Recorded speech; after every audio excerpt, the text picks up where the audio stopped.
gusto ko siyang salubungin ng buong loob, walang pag-aalinlangan. Gusto kong anumang hamon ang dalin at ibigay niya sa akin. Tatanggapin ko ng maloob. Siyempre, kasama ang pagkatuto sa lahat ng ihahain niya sa akin sa susunod na taon.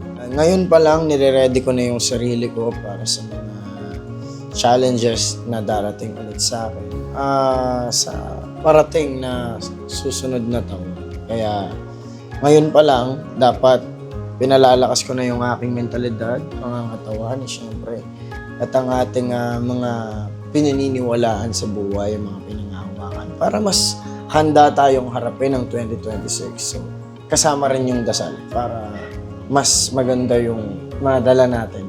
Maraming naging challenges sa akin ng 2025. Pero ang natutunan ko na lang sa 2025 mas patatagin ko pa yung sarili ko at mas palawakin ko pa yung pangunawa at mga perspektibo ko sa lahat ng bagay na nakakasalamuha ko. Siguro yung acceptance, para sa akin, ma-overcome mo yung mga bagay o kahit na anong bagay pa yung dumating sa'yo as long as naiintindihan mo yung acceptance kahit saan ka mapadpad, lahat makakaya mo. And syempre, change is constant. Hindi mo na yun mababago. Kung hindi mo rin naman pipiliing baguhin o magbago, wala rin magbabago. Tandaan nyo, taon natin to.